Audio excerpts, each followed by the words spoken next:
Hey, Scuttlebutt listeners. Welcome to episode 242. This week, we bring another installment of our new series, Literary Lethality, to the Scuttlebutt. In this series, we dive deep into the Commandant's professional reading list, exploring various titles and talking with authors about some of the books on the list. Today, we welcome Max Uriarte to the show. Anyone who joined the Marine Corps post 2010 knows the name. Max is best known for his comic Terminal Lance, but he's also an author with the book on the CPRL. White Donkey Terminal Lance is the first and only graphic novel featured on the Commandant's professional reading list, a testament to both Max and the reading list.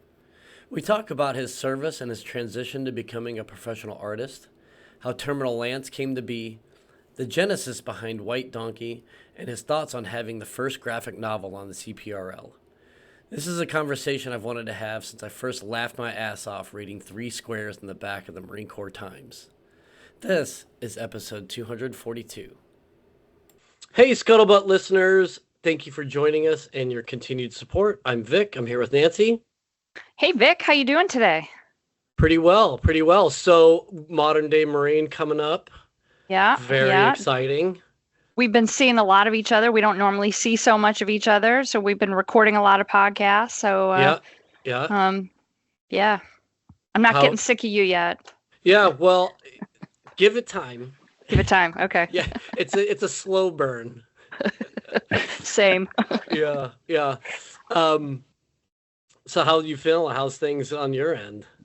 Things are good. We're working on the June issue of Leatherneck. Gonna have that all wrapped up, but I'm looking forward to Modern Day Marine and all the, I don't know if this show will go out before or after, but if it goes out before, if you're not at Modern Day Marine, I don't know what you're doing. If you weren't at Modern Day Marine, then put it on your calendar for next year. Yeah, correct yourself. I'm really looking forward to it too. It's it's a grind for sure. It's but it's one of those things that after it's over, like, man, that was really cool. Yeah. What is Modern Day Marine? Oh, whoa. Fantastic. What a great question. Funny you should ask. I haven't heard of that. So it started a while back. I don't want to try, but it used to just be sort of an arms expo that they put out at Quantico, kind of under some like big tents and stuff. And the acquisitions folks would, and the defense contractors would roll out their latest and greatest tech, and they would sort of show off their wares. It was kind of like, for lack of a better term, it's kind of a Marine Corps car show. And everybody would just roll out their coolest stuff. And it was really more of a thing for really general officers and stuff to see what the defense world has to offer the Marine Corps as far as gear and vehicles and stuff like that. And then the Marine Corps Association took it over and moved it out to DC to a convention center. And now it's like super all-encompassing. So they have stuff. They still have that stuff. I mean, all of the defense people, General Dynamics, Lockheed, all those folks will bring out their stuff. A lot of it is stuff we've already, it's like they bring out the ACV, we've already got it, but they'll show new stuff like a 30 millimeter chain gun that they can bring out. And then, but also too, they have professional education stuff. So like they bring out some of the EWS distinguished authors or whomever who win their essay contests and actually do like TED Talks. They have VIPs that come and do speaking on anything from like, protecting supply chains to leadership. They've got a whole wargaming tournament called the Commandant's Cup, where they have tabletop games, card games, and they run team games all the way through, and then they present the winner with the Commandant's Cup. They've got a drone area this year. They're going to do a hackathon, and then sort of away from the showroom floor, they have a bunch of symposiums and conventions and stuff for like spouses, for small businesses, for job fairs. It's just I'm really like, I can't believe I've never heard of this. I'm like, I guess because I'm on the West Coast, right? Like I'm so like kind of outside of that. You got to roll come out sometime. here next year. You got to come Yeah, out for come this thing. check It's it so out, man. Like cool. it's really cool. And be quite honest, like obviously we're there for work, but like I run into people I haven't seen for years. And it's really cool, man. It's almost like a mix between a car show, a convention, and like A damn reunion. American Legion reunion or something. You know, like American Legion den or whatever. You just run into like the most Yeah, random people. Um, I will be in DC in June. I don't think this is public yet. I just got invited last week to be the guest of honor for the Sunset Parade. Sergeant Major of the Marine Corps invited oh me. no way! Awesome. Wow. Yeah.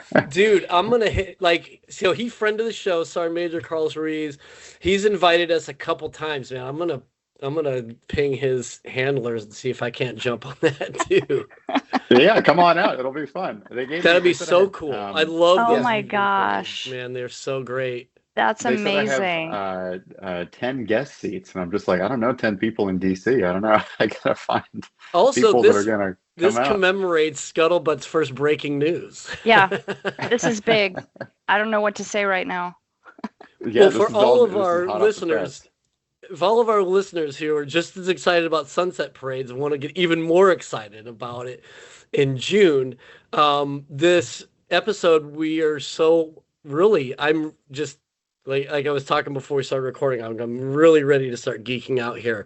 But we're really excited to be welcoming the third voice you've been hearing is Max Uriarte, the creator of Terminal Lance, author of White Donkey, which is on the first graphic novel to be on the Commodore's professional reading list. Max, thank you so much for joining us. Yeah, thank you guys for inviting me. I'm super thrilled to be here. I always love hearing great things about myself, so I love to talk about Well, it. stand by. Well, you're in good company. We all like hearing great things about ourselves. Yeah. But you're a legend. I mean, you are a legend, Max. What an honor it is to have you on the show and to actually be able to meet you, even though it's virtual. It still counts as a meeting. Yeah. Sorry, I was just gonna say, yeah, thank you so much. It's been, obviously doing Terminal Lance for this long. It's been such a surreal ride, since the day I got out of the Marine Corps all the way until now. Just so much has happened, and so it's always a lot of fun to talk about it and revisit some of these things. I mean, it is really like, in all our deployments, like terminal land, like there's a few things that were mainstays, right? Like burning shit, cigarettes, rippets, and terminal lance. Like those are sort of the things that were just mainstays of any deployment. I'm glad And I'm held in the esteem of burning shit and rippets. That's great. it's an elite club, man. So It is, yeah, that's an exclusive club right there. So let's talk before we start diving into Terminal Lance and very much into White Donkey, which by the way is just absolutely floored by just the fact that a graphic novel made it on the Commodore's professional reading list already piqued my interest. But then reading it, I was immediately like to Nancy, like we've got to get Max on this show. Like this is next level. But before then, like, so you were a 0351, right? Assaultman? Yes, sir. I was 0351. I enlisted as an open contract 0300 in 2006, and when I got to SOI, I didn't even know that like weapons MOSs were a thing. Like I didn't have any family in the Marine Corps, like nothing like that, and so I didn't know like what I was doing. I was just like, yeah, I want to go infantry. I don't know. So then I got to SOI. And I think when I first enlisted, I was a real big fan of Jarhead, the movie. Yeah. And so in my head, I was like, oh, I'm going to go scout sniper. So I wanted to go infantry. But then I got to SOI and I saw the different weapons MOS options. And they were doing testing, like math testing and stuff for, assaultmen and machine gunners. And so assaultmen looked really cool to me, 0351, just because, it was like, oh, you have to have a high GT score and you have to be able to do math. And I was like, well, I could do that, And so, I tested out for it and got into that. And so 0351 which unfortunately no longer exists in the Marine Corps, is Yeah. now a defunct MOS. Yeah. I mean, I was an AAV guy forever, so you're speaking my language, brother. I mean, they obviously the M-Track community is still there, but my platform is sunsetted. I So know, yeah. what was that like for you then? Was the Marine Corps like always a thing, or like how what? No, not at all. No. No, Jesus Christ, no. No, I so I'm an artist. Like I really consider myself like an artist first and foremost, and I always was. And I, my goal, like I was, 19 years old, and I really wanted to be a storyteller. I wanted to make movies and comics and stuff. And I was actually writing a graphic novel when I was before I enlisted, and it was some really heavy stuff. I won't get into it because I haven't released it yet, so I don't want to like Right, right, spoil right. anything. But it was really heavy stuff, and I was like, well, if I'm going to be like this kind of a storyteller, telling like really heavy stories that I felt like would have that kind of weight to them, I needed to give myself some weight to my character to make me like a better artist. And so for me, I really enlisted in the Marine Corps to become a better artist. Like I wanted like an experience Wow. that was going to be like so like people join the Marine Corps for or the military in general for a lot of reasons, right? And like a lot of them are very practical, like, oh, I'm going to go air wing and then I'll get out and fix planes or whatever. Right, right. For me, the infantry is not like directly translatable to anything. It's really like a soul enriching experience, which I feel like is what you need as an artist to produce great art, is to have that kind of heavy experience. And I was the right age, the right gender at the time, to join the Marine Corps infantry. And so, yeah, the war in Iraq was going on. This was in 2006. And I was like, I want to get there. I want to get to Iraq. What's the quickest way I can get to Iraq? The Marine Corps infantry. And I was like, all right, let's go. And I remember I had, virtually no exposure to the Marine Corps or really any military. My cousin, Keith, he was in the army and he had gone to Baghdad. And he had a pretty terrible experience, and I was like, well, I got to get out there and do that too. And so I remember I was going to Portland Community College at the time, and because I had left high school, and I couldn't afford like paying for like private art school or anything like that, so I was in community college. And I remember walking out of the cafeteria at Portland Community College, and there were these two Marine Corps recruiters sitting at a table, and they clocked me like immediately, like I walk out and they see me, and this guy looks at me and he's like, you ever thought about joining the military? And at this point I had been. And so I literally just pull up the chair, I sit down, and I'm like, you know what? I have. And that was the easiest sell that guy's ever made in his life. And yeah, he was just like, okay, tomorrow come to the recruiting station, and we'll get you tested for ASVAB, whatever, and we'll see what you can do. And I was like, okay, great. So yeah, I went and did the ASVAB testing and everything, and I got like a 92 or something on it. I think it was a 92. And I remember I came back from the MEPS station back to the Hmm. recruiting station, and my recruiter was like, "Oh my God, dude, you can do anything you want in the Marine Corps. Like, what do you want to do?" And I was like, "Infantry." He was like, He's like, "Are you sure you don't have to do that?" And I was like, "Yeah, but that's like the whole reason I'm here. Like I would have, joined the Air Force or something if I didn't want to do that." yeah. Um, and yeah, so that sort of set me on that path going forward. What Oh what man. was what was the reaction from your family when you became a Marine? Yeah, that was a real interesting call to my dad. My dad, I was living in Portland with my mom. My parents are separated or divorced, and my dad was living in Corvallis, where I grew up. And I remember calling my dad, and my dad, my whole life, my dad, he had always wanted to join the military, but for whatever reason, he wasn't ever able to.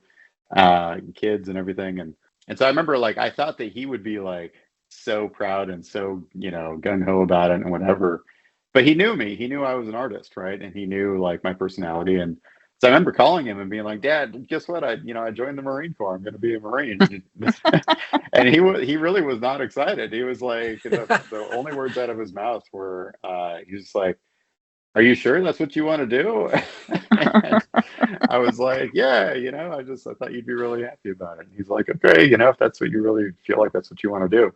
Because That's him and that's the supportive parent motto, or code for I don't think this is a good idea. Are you sure that's what you want to do? yeah, because it was unusual for me, and everybody that knew me, knew that, because it was like I was never like a jock in high school. I was not like captain of the football team or anything like that. I was just like an artist, a skinny artist guy who liked to draw comics. I still am, but I was then too. And it was like a very strange thing for me to just be like, yeah, I'm joining the Marine Corps. Um, but yeah, I did it, and that sort of, that's how I got sent off onto that. Was boot camp a bit? Were you like when you were at MCRD San Diego? Were you just like, oh, this was a bad call? Oh yeah, immediately. Yeah, I was like, this is 100% true. 100% true. In my first like week at boot camp, like after we got to the platoon, the senior drill instructor comes out. Senior drill instructor Staff Sergeant Hagel. He comes out and he's like, "If you don't want to be here, you come knock on my hatch and you tell me you don't want to be here," something like that. I literally walked over there and knocked on his hatch. I was like, "This recruit thinks he made a mistake." Staff Sergeant, sir. And and he was like, "Well, that sucks," or whatever. And he was like, "But I'm not letting you leave. Get the fuck back in. Get back online." I was like, "Aye, sir," and ran off. Uh, so I tried to leave, but they wouldn't let me. Oh man, that is hilarious. Like I thought that was a real question. Yeah, I was the only one that took him up on it. And yeah, but I'm at this point, obviously, it's become a big part of my journey. So it's it is what it is, and I appreciate the whole experience on some level as well. And so you end up over at Third Marines. I'm sure SOI was no picnic either, but my sort of understanding of it is that other than the change in geography, you still feel like you're kind of in boot camp, right? At SOI. Yeah, So, okay. yeah, SOI was. I just remember being sick all the time. It was a little.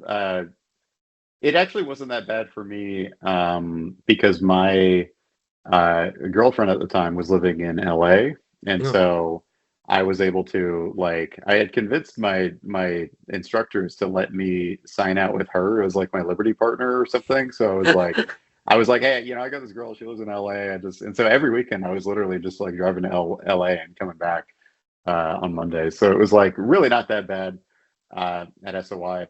I tried to, they give you a little checklist of like where you want to get stationed, Mhm. that they don't honor at all. So like I filled out Camp Pendleton. I was like, I want to go to Camp Pendleton because it's right here, and my girl's in LA. And yeah, they sent me to Hawaii. They were like, no. Yeah. So I got sent to 3rd Battalion, 3rd Marines in Hawaii. And yeah, like I think when I first got to Hawaii, as like a young 19-year-old, maybe 20 at that point, I really didn't appreciate the fact that I was in Hawaii. It was just like, this is miserable. I'm stuck here on this rock with all these Marines, and like I can't go home. And it felt very isolating, like being, obviously Hawaii itself is an extremely isolated island Right. in the middle of the Pacific. And you really feel that when you're like a young junior Marine stuck there and you're not allowed to have a car, you're not allowed to like do anything. Yeah. Uh, so yeah, that first year prior to my first deployment and coming back and being like a senior Marine at that point, was definitely rough. Like just dealing with that boot phase of being a boot Marine every day. Yeah, yeah, yeah. Which is definitely one of the themes that echoes pretty resounding in White Donkey, and which I want to jump into later. But so then you head out to Iraq, and it's sort of at the tail end of our involvement over there, right? Yeah, so my first deployment was in 2007, and we were deployed to Zidon. we were operating out of Camp Fallujah, and so we were my unit. India company was Zidon, and then the other companies in the battalion were in Karma and a little bit in Ramadi and a couple of those areas around Fallujah. Yeah, I remember like when we first got there, we replaced I think it was 2-7, and like so we did the rip with 2-7, and I remember them talking about, and there's a scene in the White Donkey that's kind of like this where they meet up. That scene actually plays out almost exactly like it did in real life, where it's like we got to this like old house that was operating as a police station, and this guy from 2-7, some corporal, he's like giving us this brief on what's been going on. He's like, yeah, it was like super violent when we got here, and then things have really toned down for the last couple of months, and yeah, it's been real quiet, and things have been all right. And I remember, like, as a young Marine, you're like, you want to see action, right? Yeah, So yeah. we were all just like, oh man, it's like they won the war already, And so that's what it kind of felt like when we got there, was like a lot of that action had like died down a lot by the time we were there. Yeah, we were actually there the same time period then, because I was 07 to 08. I was up in this place called Abu Hayat, which was kind of near Haditha, right on the Oh, okay. Euphrates. Yeah, so I was 07 to 08. So we were there about the same time. Probably the exact same time, yeah, because I was there 07 at that, I think it was like the fall of 07 to like March of 08 Yeah, is when we yeah. were Yeah, I was there. there So September. So I went Advon. I had this whole thing of I wanted to be, like first guy on and last guy off sort of thing, beat my chest about that. But yeah, so I went Advon. So yeah, I think it was late September, early October. Yeah, and I think we left in yeah, April or May, something like that. But yeah, we were there at the same time then. Yeah, that's awesome. different That's awesome. parts. Yeah, Yeah. we had driven around a lot. I mean, I was in a mounted platoon, so we were driving around everywhere. And we had gone up to like Abu Ghraib. Yep. We spent a lot of time there. Just driving all over, MSR Mobile and back and forth. And but yeah, we never went over to Haditha. But my unit 3-3 were in Haditha the previous deployment. They were all deployed there.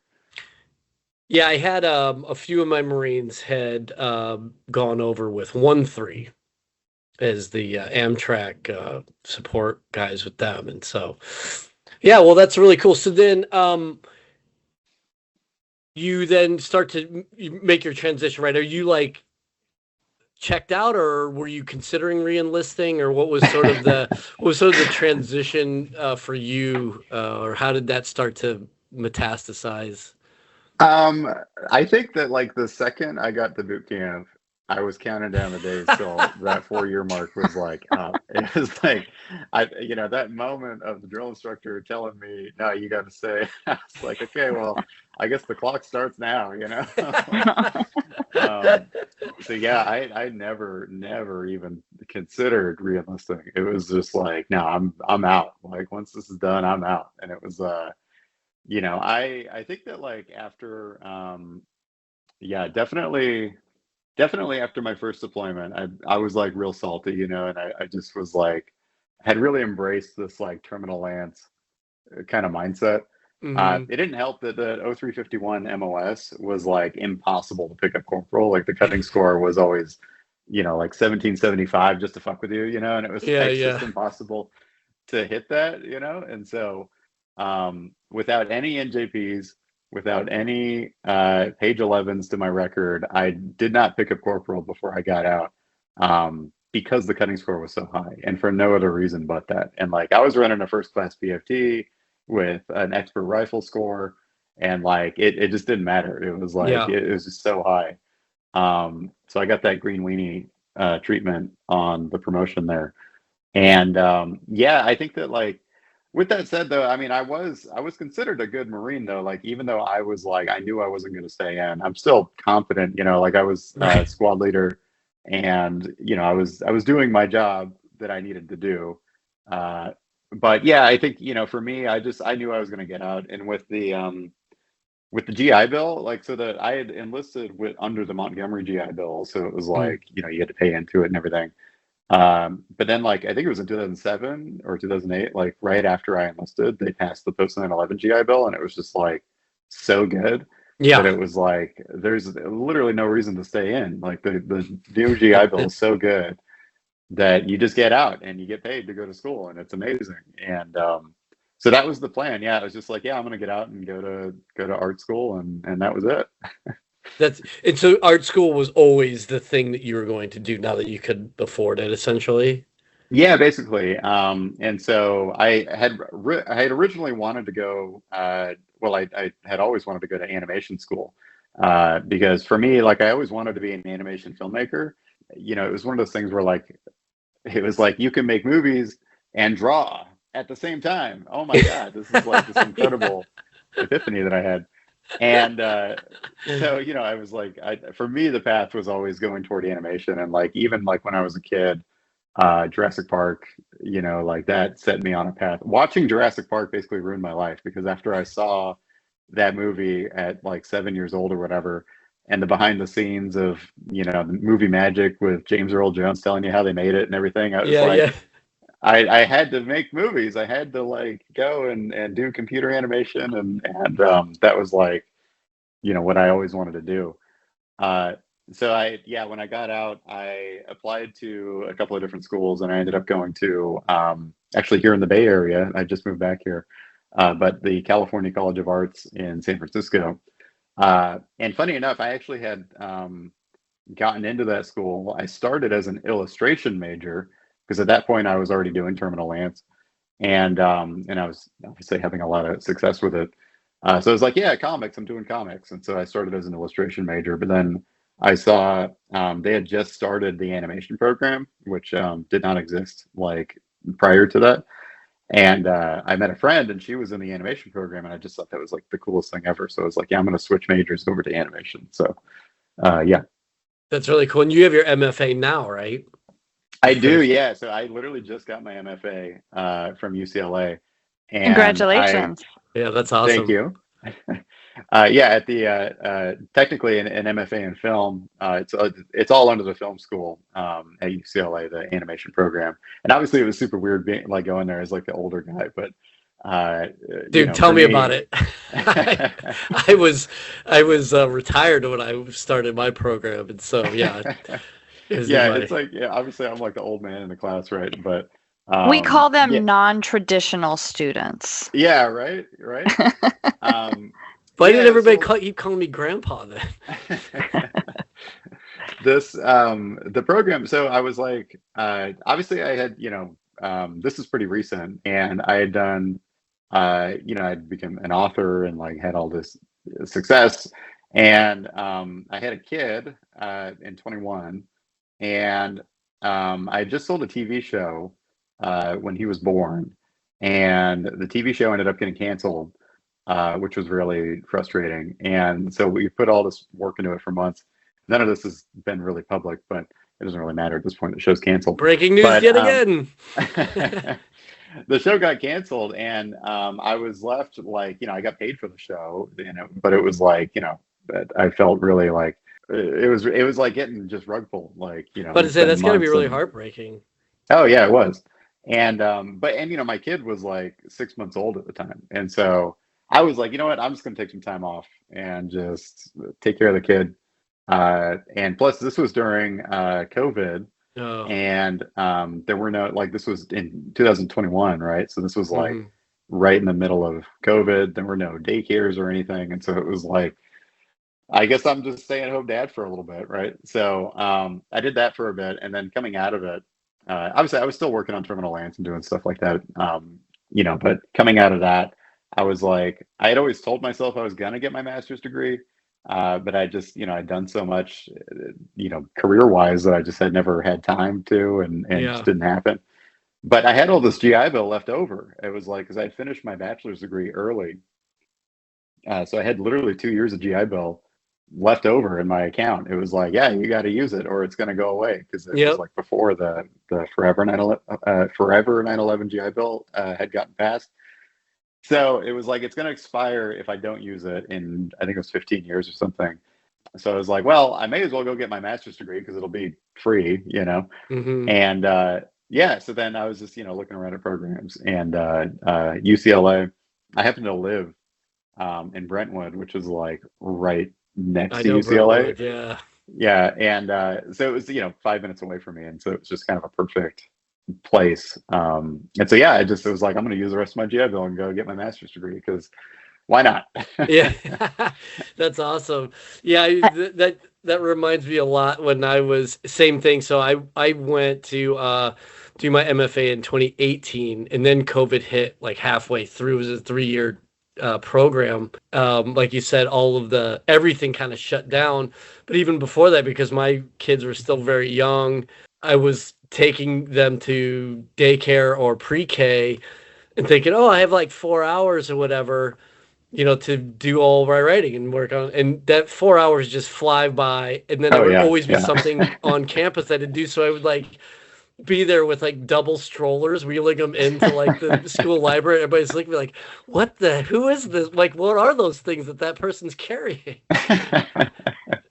Yeah, Well, it was just a lot of it's like the toughest thing in the world is like raising kids, like now that I'm doing it myself, and you guys know, but like, especially in LA, no family around. My wife and I just like making it work between our schedules and everything that we could pour into it. And yeah, so it was a lot of night classes because it's a master's program. So I was doing a lot of night classes, and she was putting him to bed at night and stuff. Yeah, yeah. Uh, just a lot of juggling, a lot of juggling. Remember those days, man. Yeah. how were you received by the other students, and how did you find those interactions? And Everybody was wonderful. Everybody was super wonderful. It's an animation program, so everybody, and I can attest to the previous time I went to animation school too, is, there's a certain type of people that go to animation school, right? They're all artists. We're all kind of like on the same page with that. And, just such a great, talented group of wonderful artists with great vision and their own ideas and things. And yeah, yeah, I was definitely the oldest guy there. Actually, but the next year, so when I was a second year student at the program, another veteran came in who was an Army veteran, and she was actually like a year older than me. So I was like, yes. Nice. Yeah. I think the weirdest part wasn't so much my age, was just that I was already at a level of success that it's like, what are you doing here? And I was just like, I'm just, taking some time to enjoy doing animation. Oh man, that's so funny. Yeah, that must have been kind of weird. Yeah, that you weren't coming in as some boot. Yeah, You- exactly. But it was fun, because it was like it was actually really funny. One of my professors in the program was a girl that I had gone to college with previously, like a no decade way. ago, when I was at that's CCA. wild. Yeah, and so when was in her class was required. I was like, "Hey," and it was like, "Hey, oh my God," And so that was really chill. So I was almost like I was like faculty or something, just kind of hanging out and doing my work. But for me, in any MFA program in a visual art field, it's really just a time for you to work on stuff Yeah. that is like personal, and just things that I wouldn't normally get to do um, in my everyday, like, because obviously all my daily work is so filled with like military stuff. It was really great to be able to focus on things that like had nothing to do with any of that. So like my first year film was 33, which was an 2D animated short film that won Best Animated Short at the Santa Monica International Film Festival. Oh, that's Nice. Uh, awesome. Thank you. And that was a story that really came out of my experience as a new father in COVID, feeling really isolated with this baby, like in Hmm. LA by ourselves. We've got this baby, and like, so it's a story about a man who's on this generational ship, and his name is 32, and he's kind of narrating this experience of like, he just doesn't really know what he's doing anymore, but he has to clone himself every 33 years. And that's how the ship keeps going. And so it's sort of this Oh, cyclical. That's Uh, cool. fascinating. Yeah. yeah, it's on YouTube. You can find it. Oh, I'm definitely It's gonna like look that up. yeah, it's 5 minutes long. I did it as my like first year film project. Very That's cool. amazing. Yeah, you know, it was a good time to just develop skills and work on things that I wanted to work on and learn some new stuff. And I spent the majority of my time uh, focusing on 3D animation and specifically real-time 3D animation. So for like Unreal Engine, video games and things like Hmm. that. And then, so speaking of that, oh, I guess one question I had for you that I thought was interesting. So one of the things for me coming in as, an MFA student that didn't have previous work, all of the workshops that we did was newly created stuff. Did you find like it was easier for you to work on stuff that maybe you had shelved or you like didn't think was so great, but now through your studies you've learned some new techniques that so was workshopping more fulfilling for you, or was it kind of like just getting back to X's and O's? It was a little bit of both. I mean, I came in with, obviously this big body of work with Terminal Lance and my books and things like that. But yeah, I sort of like, I had to give myself permission to just like do something different. Like I love zombies, and so I was working on this whole thing. I know it's a weird sentence. I love zombies. I I think just I saw a T-shirt somewhere that had that. there's like I know it's like it's sort of like a genre almost, but like my default thing before I joined the Marine Corps was zombies. Like if I am doodling on a page and I'm like just zoning out and doodling nothing, it's a Yeah. zombie. It's like it's a zombie being a zombie, just dead face, like undead monster looking thing. I don't know why it's morbid and weird, but that's just like what I love. And so, I was developing like things in that realm. Like I boarded out a whole short film that I was thinking of doing that related to this like other zombie thing I wanted to do. And so it was great, just like, doing kind of anything and putting it in front of, obviously the cohort of MFA students that were with me there. And, just getting their feedback on things, how they're interpreting things. And, it's just a really great, like Yeah. collaborative environment to kind of just do stuff.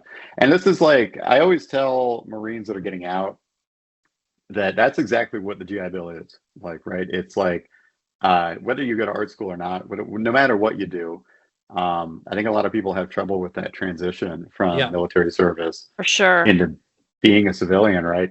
And I think that it's like even if you don't know what you want to do, just use the GI Bill. Just like go to school for anything. It like literally just being somewhere that's in this like really safe environment of a college campus. It's all bought and paid for.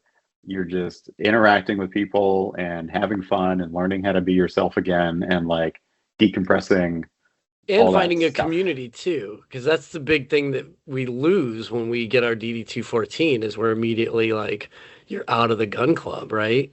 Yeah, yeah, exactly. And so you're there, you're making new friends, you're like, you're just sort of like it's so hard to like learn how to like be a civilian again, It's like I Yeah. bet. you Yeah. you need a place to be able to like put all of your like really lame military poems and stuff. You know what I mean? And that's like the great place is to like put them out is when you go to Yeah. college after you get out. Yeah. Well, let's dive in a little bit with Terminal Lands. I guess you didn't realize you were in uniform when you were publishing that. I was, So yeah, and that was a big risk. I started it in January 2010, uh, and January 5th is the official Terminal Lance birthday. And yeah, I was like, so I came back from Iraq the second time in 2009, and I had this idea to do Terminal Lance for a long time. The original idea for Terminal Lance actually came out of after my first deployment so I came back in 2008. I was like trying to lat move from infantry to combat camera to like okay. to be a combat illustrator. And part of my pitch to the ComCam team or PAO team, whatever, was like, oh, I have this idea like the Hawaii Marine newspaper. I could do this comic strip idea called Terminal Lance. And that would be a fun thing that I could do, like, and to like just have a fun Marine Corps comic strip out Yeah. there being published in the base newspaper. like that's an idea. And I'd been a big fan of comic strips my whole life, and like the template for Terminal Lance was really Penny Arcade, which is a video game comic strip that I'd been reading since I was like 15 years old, So yeah, I was like, yeah, that's an idea. But then, I wasn't able to lat move. That didn't happen. My battalion commander was like, no, that's not happening. Which is, I'm still a little bitter that my recruiter was like, yeah, after 2 years, you can lat move, go infantry, don't worry about it. You could. He wasn't wrong. You could. Theoretically, exactly. it's possible. But that doesn't happen. So yeah, I was not able to lat move, and so Terminal Lance didn't happen at that point.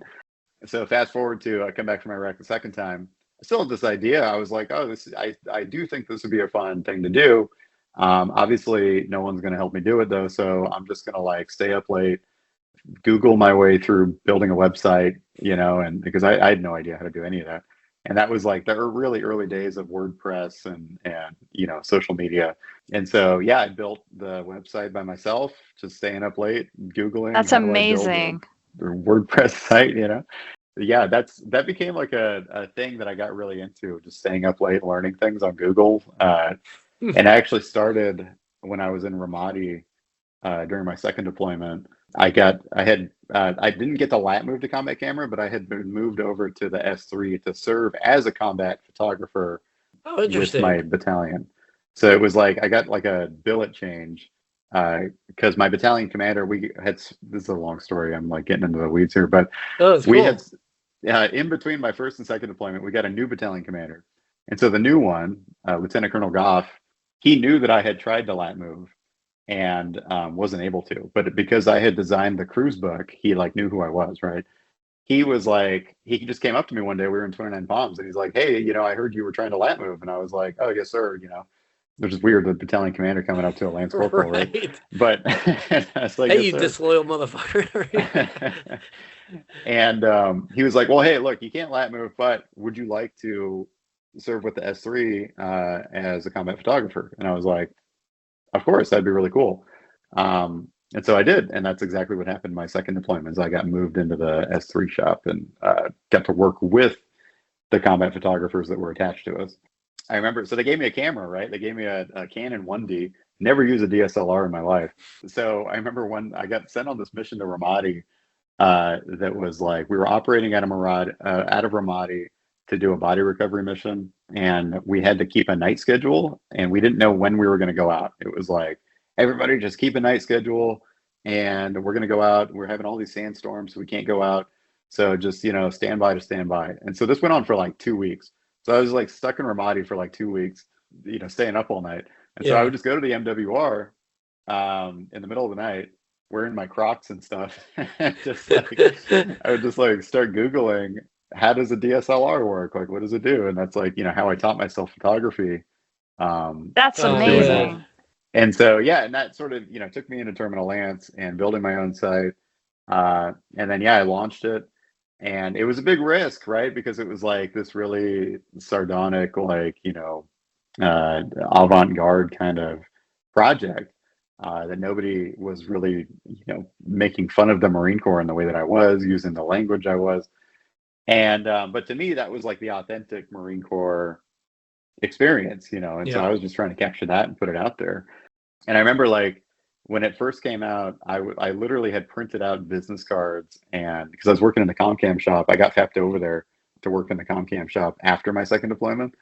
And so I used the base printers to print out business cards, printed out flyers, and I like was going around putting them in all the card readers in the barracks, like these business cards, like terminallance.com.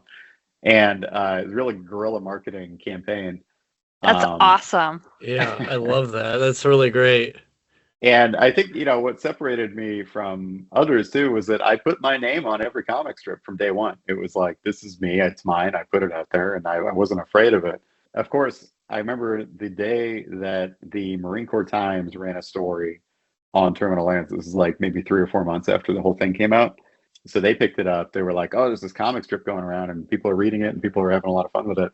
And I remember watching my web traffic on that day go from 1,000 hits a day to like 40,000 hits a day. And it was just like, holy shit, you know? It's like, Yeah. Wow. it was like really crazy. It just blew up like overnight.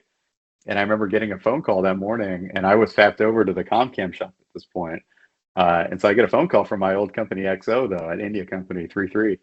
And he's like Lieutenant Schmidl, and he's like, "Hey there, Uriarte, you got to come back to the company office." And I was like, "What are you talking about, sir? I'm fapped over to Comcam right now. Like I'm not under you guys right now." And he's like, "Yeah, but you got to come back." I was like, I was like, "Okay." So I go there, and this master sergeant's waiting for me, Master Sergeant Marquardt, and he's a really cool dude. I love this guy. Just a big Boston guy, just like this big, like angry Bostonian, and you know exactly what I'm talking about. And he's like, I was like, "Hey there, Master Sergeant." And he's like, "Hey there, we got to go talk to the regimental sergeant major." And I was like, "Oh, okay." Oh, Like, this is getting out of control. like, do you know what it's about? And he's like, "Oh, well, you could probably guess." I was like, "Yeah, yeah, probably." So he and I literally walk over to the regimental sergeant major's office, which is like, I'm a lance corporal, right? This is a master sergeant walking me over to the regimental sergeant major's office, which is all a bad day, right? Like this is like not something you want to be doing. I remember like we went in there, and the regimental sergeant, we had to like wait for him because he was out for PT. And he comes back, he comes in and he's like wearing rainbow PT gear. So he's just like, "Oh, hey guys, thanks for coming by." And he like opens the door.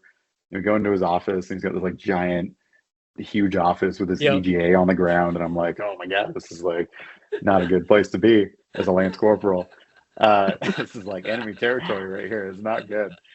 Um, and so he's being super casual to it. It was really weird. And he's like walks us in. He's like, "Yeah, come on in, come on in." He's like, "Yeah, sit down, sit down." And like so we sit down in front of him, and he's like, "You want some water or anything?" He like hands me a bottle of water, and I'm like, "God, this is like We weird. just I don't get know it what's over going with already. on."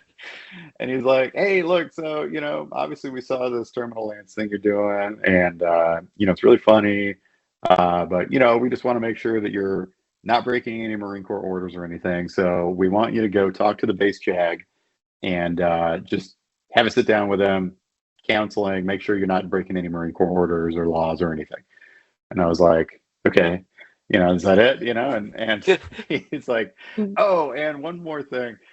Somebody spray painted a Lance Corporal chevron on the Chow Hall dumpster last night. You wouldn't happen to know anything about it, would you?" I was like, "No, That no wasn't me. idea. It was not me." And he's like, "Okay, because if you do, I'm gonna fuck you." And I was like, "Okay, well, I got nothing." To this day, I have no idea, but absolutely not connected to me in any way. Oh man, Um, that's hilarious. yeah. So then I did go talk to the base jag like the next day, and just had to sit down with him, and he was like, "Yeah, as long as you don't like make fun of anybody specific, put out names or anything like that, you should be good to go. It's whatever." I was like, "Okay, cool." And that was that. And then from then I was getting out pretty soon after that. I think that was like probably around April, and then I went on terminal leave that month, and kind of just left, and that was it. Man, what a cool story. What That's a great amazing. origin story for that. Yeah. Um, so then shifting gears into White Donkey, how did like what was the thought process? I guess we'll just start with the title. You have Terminal Lance White Donkey. Is that like what is the sort of the evolution of Terminal Lance, or and I don't mean this to be I'm not trying to poke at you or anything, but is that just a way to draw people in, like, hey, here's Terminal Lance White Donkey, or did you see this as an evolution of the sort of the Terminal Lance, not just the brand but of the story that you're trying to tell? That's a great question. I had these ideations of the story very early on. Probably, I mean, all the way back, I was still active duty. It was just like an idea that I had in my head of like this feature length story, either as a movie or as a book or whatever. But for me, I'm a very visual guy, so I see visions like of what these things are. I don't always know what they mean. Like I don't know what the story is, but I can see it. I see these shots. I see things, Interesting. and I have to figure out how to kind of tie them together. And so I was, I was coming up with this idea for the graphic novel, and I remember when I was originally kind of starting to write the script, I was like, it's just, in my head, it was just Terminal Ants, the graphic novel, because it was, Abe and Garcia, the two main characters. And actually, I knew I wanted to make this book, and Abe and Garcia were the main characters. So I didn't retroactively, but then at that point, when Abe and Garcia start becoming characters in the comic strip, was when I started writing the White Donkey, because then I was like, oh, I want these characters to be here so that when I do the book, they'll they'll tie together. Yeah.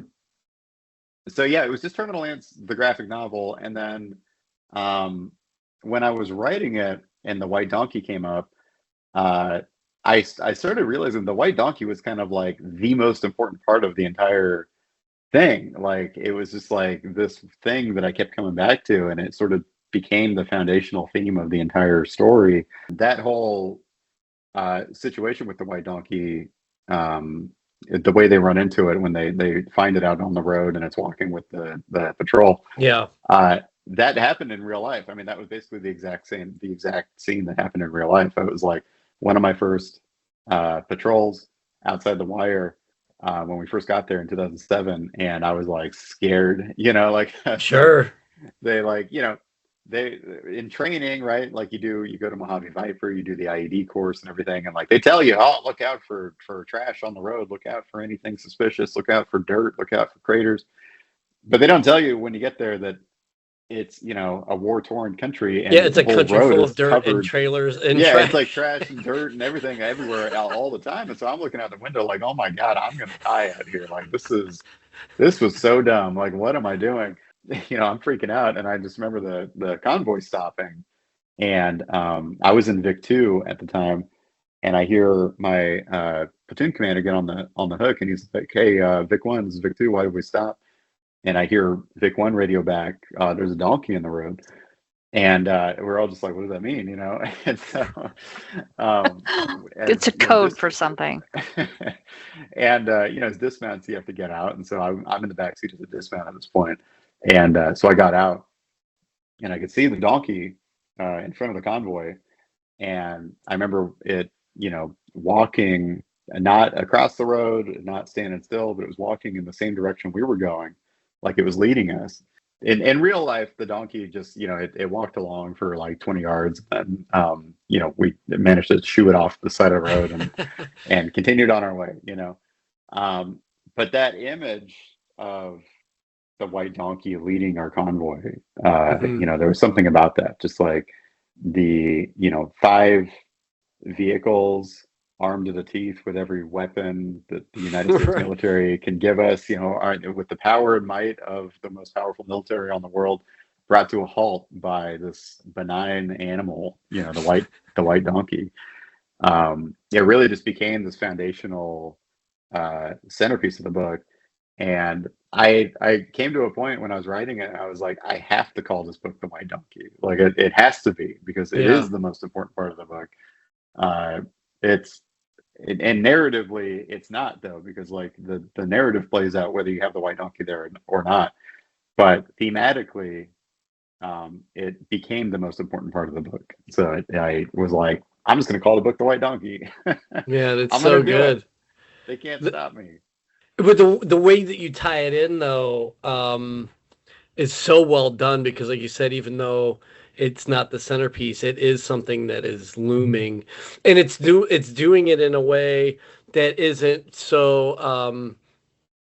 You're not telling us as the reader, "Hey, you need to focus on this." You're letting the narrative show that, and letting us come to the conclusion of, or let it, at least giving us the freedom to make the White Donkey as significant as we're interpreting it to be, outside of the title, obviously. But yeah, no, it's just so well done. And I can't say enough about just how beautifully done it is, not just from your art, or not just from your drawing and your visual art, but the way that you incorporate. Obviously, the story is so well told, and the way that you move us through, we feel the tension of that and you mentioned it, like you get there, you're all moto gung ho, this is why I signed up, and then you end up standing post for 6 months, and um, and that's a real tension. But for someone who wasn't there, probably wouldn't understand it. But we're able to extract that from the page, and then the way that you show movement through stills. I mean, when Abe is going towards the doorway, and even when I gave the book to Nancy to share the book with Nancy, I was like, "You have to look at these pages, like if nothing else. Like this is just an amazing way." Anyways, I can go on and on, but dude, the big thing the reason I wanted to mention how well it was crafted is that it was also for me, it was an obstacle, and not this it was a good this is a good thing, but like I found at times wanting to continue to read because your narrative, the profluence of the narrative was so page turning. I wanted to see what happens, but also your art was so well done. I didn't want to go too fast and miss really a lot of the nuance of what you're doing with your art. So like, did you feel any of that tension as you were creating the book? Yeah, it's like, to be totally honest, the White Donkey to this day, I believe as an artist, like when you're making anything, you're writing something, you're drawing something, you're creating something, if it doesn't make you feel a little uncomfortable, like, I don't know if I want to put this out there because people are going to think I'm crazy or something. Um, that's how you know it's real, right? Like that's if it makes you feel like unsure and Mm-hmm. uncomfortable to put something of yourself out there like that, then you know it's some real shit, right? And to this day, like I open up the White Donkey, it's hard for me to read because it was so much of myself put into it that it's hard to look at. It's hard to even go back and like flip through it and look at it. Um, and yeah, I think that like for me, there's a lot of writing craft involved. I mean, it was written as a screenplay, and people always ask me like, "Oh, what inspirations and things like that." Screenwriting wise, I think Jurassic Park is the most perfect screenplay ever written. So when I was thinking about screenwriting, I looked at Jurassic Park. I was like, Jurassic Park is the most perfect example of a screenplay that moves constantly. Every single line in the script moves, it relates to something, is important, moves the story forward. It's not just all about moving the story forward. I don't necessarily believe in that either, but there's like a confluence of visuals and dialogue and story that all flows together. And then as far as like drawing that goes on the page, there's a lot of comic craft going in there where it's like I'm trying to figure out what I'm looking for, and when I'm making something like this is I'm constantly keeping the reader in my head or the audience in my head. I'm like, I Mm-hmm. want to know, I want to manipulate their feelings to get the reactions I need out of them, right? Not, and it sounds really maniacal like that, but No, that's no, no. it's I totally get it, man. Yeah. I had literally drawn a graph of emotion in the book of like how I saw the emotional arcs of the book sort of like going up is like really emotional and tragic, and then going down and then coming back up, and like I'd drawn these like graphs of how I want the audience to feel during certain points, and but it's to ultimately tell the story that I want to tell, because if it's not landing emotionally, then it's not really coming across. And so yeah, I'm just when I'm thinking about the audience and I'm looking at the page layout, it's like, how do I visually draw the reader's eye from one speech bubble to the next, knowing enough comic craft that there's a really great book from Scott McCloud called Understanding Comics, and he breaks down comics as like an art form, and like Mm-hmm. just breaks down like the most basic ideas of it, which is essential reading for anybody that's doing comics. But um, it's one of the things that he mentions is that people who read comics tend to really just go from speech bubble to speech bubble. Right. They only spend half a second looking at a panel, so I'll spend all day drawing a panel, but I know the audience is only going to see it for half a second and they're just going to move on to the next thing. But that's not their job. Their job is just to absorb the information that I'm putting down. And so what I try to do is arrange things. You'll see the way that the speech bubbles are laid out. it's drawing the eye over the artwork, so you don't think about it. It's like you're just sort of gliding through this book. You turn the next page, and your eye is going all over the artwork, and you're seeing everything, and you're absorbing everything, but you're not thinking about it. And so that was a big part of the color usage too, where it was like I wanted people to know where they were in the book without having to think about it, right? So that's why the tone changes from like gold to blue to gray, and like just these visual cues of like where you're at in the story that stick in your head. And the as far as the animated bits, like toward the end where Abe's walking to the door and everything, I'm always trying to think of, if I'm doing anything, whether it's a game, a movie, a book, whatever, I'm always trying to think of the medium itself that it exists in, right? And so this is a book. It's a physical object. I don't have one near me. I've got a journal book right next to me, but there we go. Yeah, it's a book, right? It's a physical object with pages, and the pages can flip like a flip book, and so there's like ways that you can interact with this medium that you're holding in your hand, that the reader can interact with. It's actually, if you flip the book over in that flip book scene, turn it upside down, there's a little donkey in the corner that walks, that's animated. I didn't notice that. It's a subtle little thing, but it's like it's there, right? And it sort of represents this idea that the donkey is there, like whether or not he even sees it or knows it. The presence of the donkey is like there. So I'm always just trying to think of the reader and how to effectively tell a story through the medium of holding a book in your hand, and what can you do with that? And so, and I did, Battleborn, there's things like that too. It's like the thing with graphic novels is, so like film is a audiovisual medium, right? It's another visual medium, but it has the added dimension of time, right? So you can tell things over time. Yeah. With a graphic novel, you don't have time. You have time is not a thing. There's no time dimension. So you have to, like, how can you manipulate time?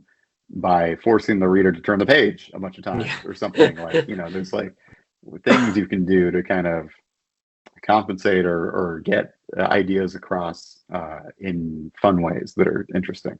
Yeah. Well, go ahead, Nancy. No, I was just going to ask, so you were talking about, the story being partly your story, and how does that feel now to know that so many people have connected with it? How did that kind of impact you?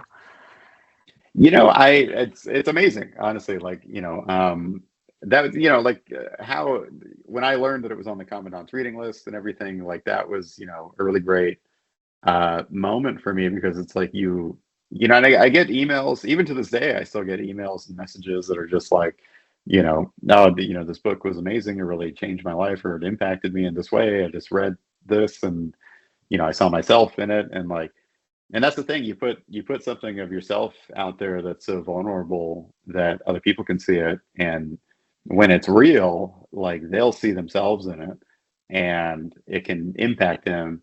And I think that the goal of any artist, I think fundamentally, is a social impact of some kind, right? Like you have an audience and you're putting things out there to affect them, affect change, whatever it is. And so it is like a really beautiful feeling to know that the book resonates with people, and that it is, I'm not crazy, right? Like I had these feelings and I put them down, and I wasn't crazy. Like, this is how I felt, and this is how other people have felt too. And it's good to know that, it can help people even process their own experience in that way.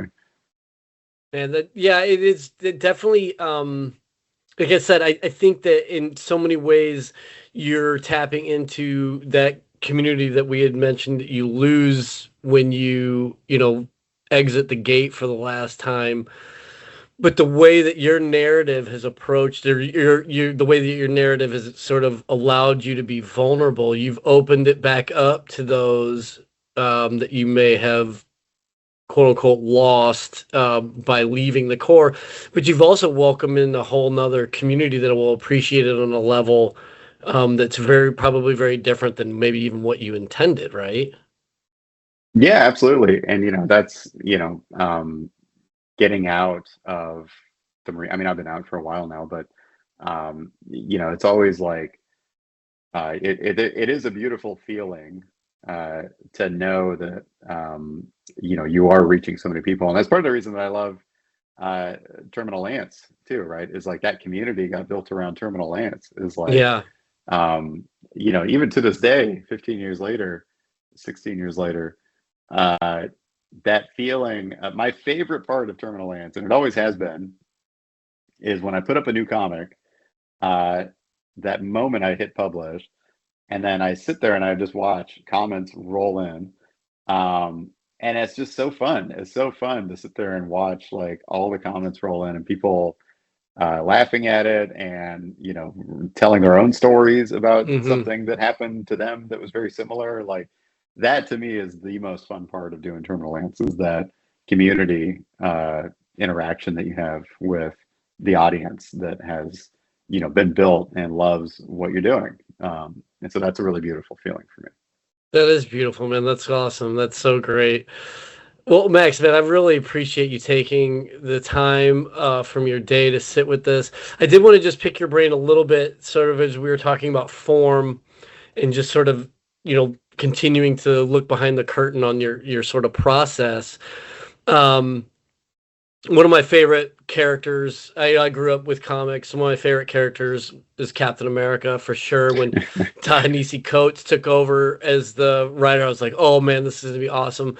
And I just remember seeing something in an interview where he had mentioned how much more difficult it was to write um, uh, for Captain America for writing for comics and graphic novels than it was to do like his journalism or his books, because he basically had to write twice. So he had to write the story, but then he had to go back and tell the artist, hey, this is what I meant by this, or like really describe in almost excruciating detail how he wanted each panel to look. You being the writer and the artist, do you find that it's more streamlined, or you still wrestle with that too? That hey, this story is told really well in novel format, for example, and so but it's going to look different on the panel, or it's going to look different as an animation. Like, so I guess, what is your process when you go into it? You'd mentioned some of the stuff you had done, but do you run into any of that tension to where a form is sort of like coming out and screaming at you and you have to like wrestle against it, like, no, no, no, I really want it to be this way, or like, how's that? So it's funny you ask that, because I'm actually right now illustrating a new book that I did not write. I'm only signed on as the illustrator. This is the first time I've ever done it. It was Wow, a that's project. interesting. Yeah, it fell in my lap, and I was like, yeah, I'll do this. Why not? My publisher approached me with it, and they wanted me to illustrate it, and I was like, oh, okay, sure, this could be fun. And I thought it'd be a fun thing for me to even just try to do, because I'd never done it before. And so there's a lot of that. I'm running into some of that right now, where it's like, uh, we had a lot of conversations before the writer had like written the script, and I told him my process, which is writing a script specifically in a visual format, which is a screenplay format, which is very conducive to visual storytelling, right? Because it describes the scene, the dialogue is separated. It's very Yeah. like it's Hmm. meant to feel visual when you read it. So I had him write the script in that format. But there's still this translation layer of I need to then decide how to visually tell this story that I did not write, right? And yeah, so I think for when I am working on my own script, it's obviously very different, because I'm visualizing it as I write it, so I Yeah. don't necessarily run into any problem with that. There's still the issue of I need to fit this on the page that I intended it to be fit on, and now it's not going to Right. fit, so I need to like plan for an extra page or whatever. That happens even with my own writing. So yeah, there is right now. What I'm doing is it's literally like I've got this script and I have to like digest it. I have to like read it. I have to internalize it and visualize it and then put it on the page, because he's not an artist, so he doesn't know exactly like how he wants it to play out visually. He just can write it. And so yeah, there is a bit of that tension when the process is separated, which is why I am a big proponent of that process not being separated in general. But some people are great at writing, some people are great at drawing, and some people are not. So it just Yeah. depends on what how you have it all arranged for a particular project. But yeah, so I'm learning new ways to approach it now. I'm working on this project right now, just that I've never really had to consider before, but it's fun. That's cool, man. Well, I'm really happy to hear that you are as busy as you are, because I think your voice is something is really important, and I know, for your fan base in particular, man. Like, you really do, in a weird way, because we, kind of almost the genesis of this podcast is that when we looked at what the publishing world wanted to portray of the military, it was like, you know you were either some task force commander, or you shot Osama bin Laden, and everybody else, you kind of just get lost in the wash. And I didn't think that that was really very, not only I didn't think it was fair, but I didn't think it was really represented who we were as Marines, soldiers, sailors, airmen, coasties, over 20 years. You can only shoot Osama once, and so and so I think what you've done with White Donkey is you've sort of, I don't want to put a ton of pressure on you, but like, you've encapsulated a lot of what folks were feeling who weren't, part of Phantom Fury, or who weren't part of, any of these, major battles, Marja, Tora Bora, the list goes on and on. The books weren't written about them. And so I think you've sort of, in a way, validated, everybody else who should be very proud of their service. So I think that's really, I'm excited that you're continuing to work, because I think you have an important voice to share with us. So that's awesome, man. Thank you for doing this.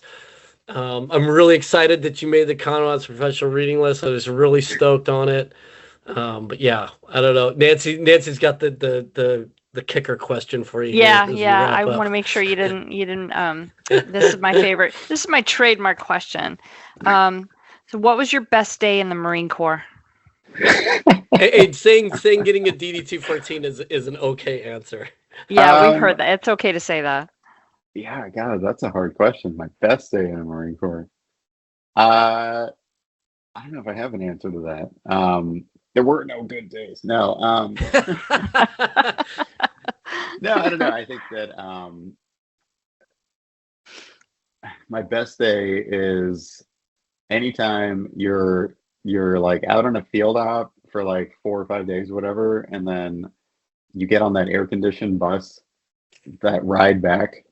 That's the best day in the Marine Corps. That air-conditioned bus ride back, when everybody's all nasty and covered in dirt and gross, but it's just so cool, and it just feels so crisp in there, and everybody falls asleep, and it's like, that is my best day in the Marine Corps. Dude, that's awesome. That makes me think of, they gave us the wrong dog, because we would rotate our dog teams out. And so we had a kill dog for a while, which was great. And then we had a bomb dog, and then we had just a sniffer dog. And he was great. He was awesome for morale, but he was kind of worthless on patrol. But it started getting so hot that he would only get sent out whenever, but his skill set didn't match our mission. So he's ended up staying in the damn air-conditioned Humvee the whole time. And so I just remember we're fucking out, sweating our asses off. I look back at the Humvee, and the damn dog is just sitting there, like, looking at us, smiling in this AC fucking high back Humvee. I'm like, goddamn dog. But yes, AC is awesome. Air conditioning. What would we do without it? I don't know. Yeah. Well, dude, Max, thank you again so much for taking this time. I had so much fun. I can definitely check the geek box for the day, man. This is so great. Well, thank you. Yeah, thank you guys so much for having me. It's always a pleasure to talk about this stuff. And yeah, come back anytime. Well, yeah, we appreciate it. let's try to link up. I mean, even just to grab a beer somewhere, let's try to link up when you're out here. Yeah, absolutely. I'll be there in June. I think it's like June 16th or something. So yeah. All right, man. I'm gonna stay in touch with you. You're gonna get sick of my ass. Great. Join the club. I'm just teasing. Yes, end on a zinger. That's a good one. All right, man. Thanks again. Thanks for being with us. Thank you.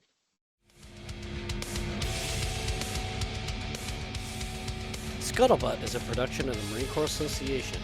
You have heard the voices or contributions from Major Vic Rubel, USMC retired, Nancy Lichman, William Truding, and our guest. Ty Frazier is the editor, sound engineer, and technical producer. The Marine Corps Association is not an agency of the U.S. government. The opinions expressed in this episode are the personal views of the participants and do not reflect the official position of the United States Marine Corps, the Department of Defense, or the Marine Corps Association.